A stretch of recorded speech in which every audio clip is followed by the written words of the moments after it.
If you've ever lived in a capitalist democracy or have studied economics, then you've certainly heard of supply and demand. The basic concept is that companies produce goods and services that are available for sale, and they don't want to produce too much above what demand can sell, what consumers can buy. So cases where you end up having a higher supply but a lower demand means that you have to find ways of offsetting the difference to be able to reach an equilibrium.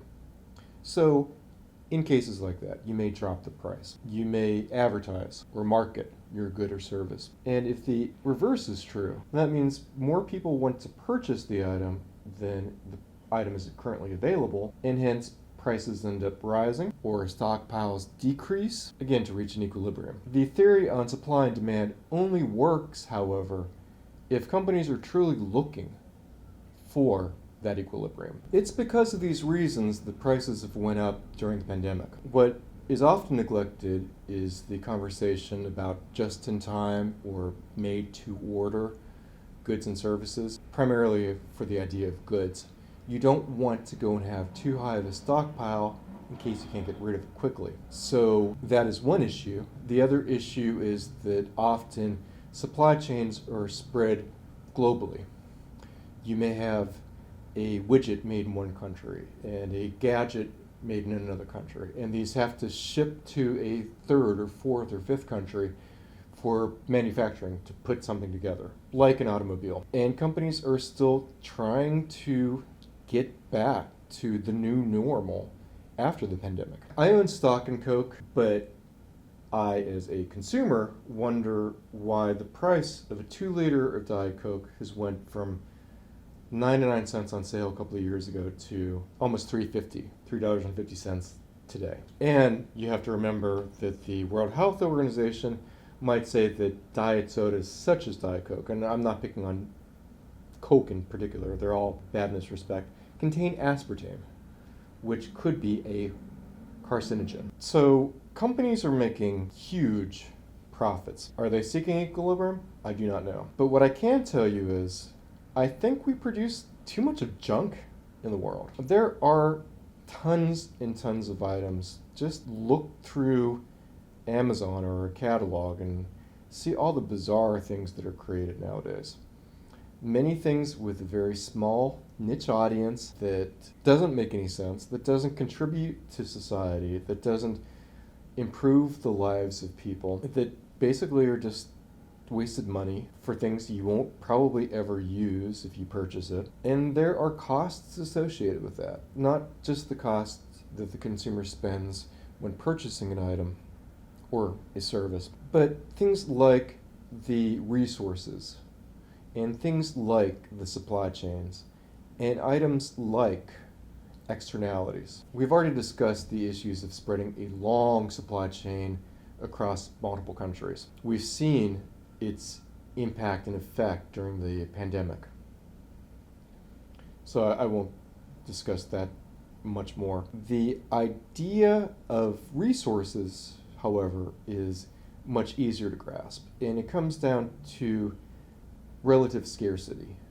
There's only so much of precious metals on this planet. There's only so much of water. There's only so much of electricity that we can generate at any given point in time and store that energy. While I'm not saying that these things could be better used for other items today, which often they can be, but also for future generations. If we end up using up a limited, scarce resource that future generations won't be able to, we're doing a disservice to the future. Now, the last related point was externalities, and that by definition is the true cost of producing a good. So you have to look at the land use. You have to look at what goes into a product, its ingredients or its composition or its chemical makeup. You have to look at what it takes to create that good, specifically whether that's humans or automation or whatever. You also have to look at what goes into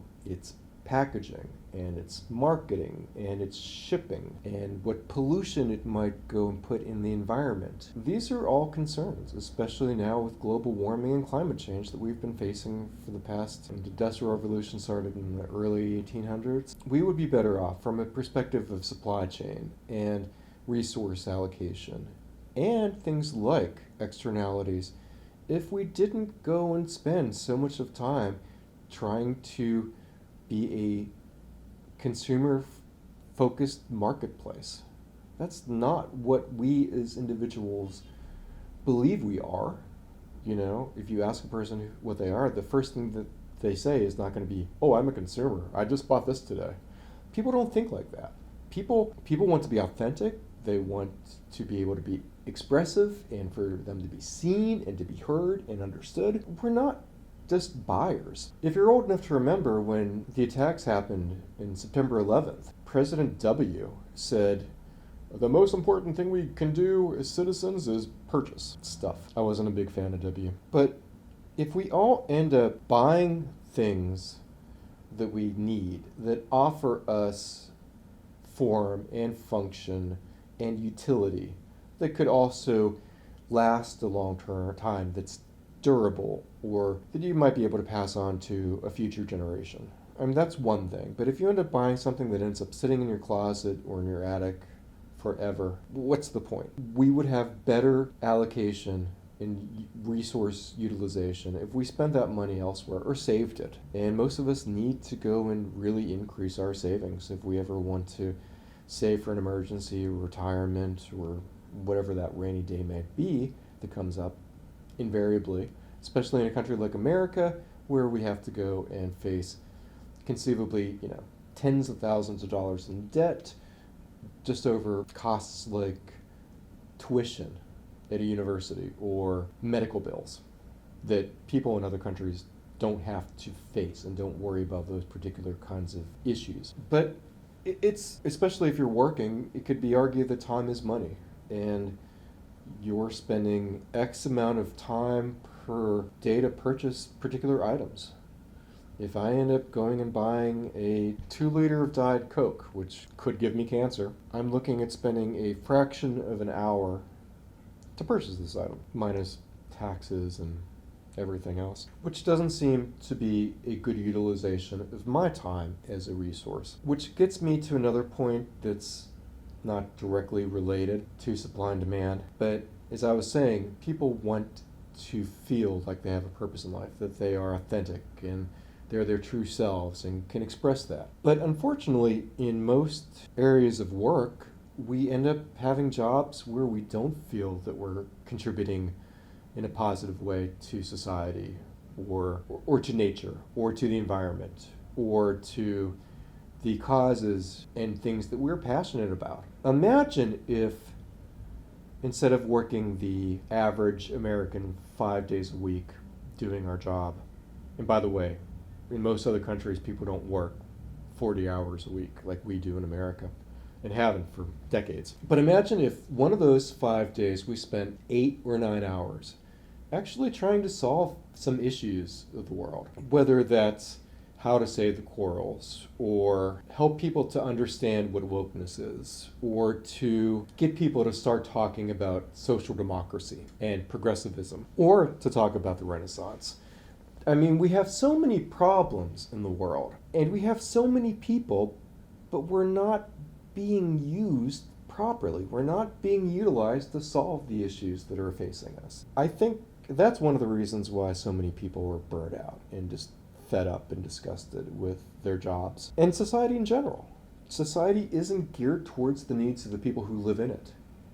It's geared towards the richest amongst us who produce crap and sell it at a profit. I can't find my Diet Coke now. I dropped it on the floor. But society isn't geared towards the majority of us. It's geared towards the rich. It's geared towards the people who are raping the natural environment for resources to produce junk. Society needs a reset, and I think our economics needs a reset. We are producing too much of junk that people don't want, they don't need, and won't really use. Let me know what your thoughts are in the comments below if you agree or disagree with this summation. And if you enjoyed this video, please subscribe. Take care. Thanks for watching.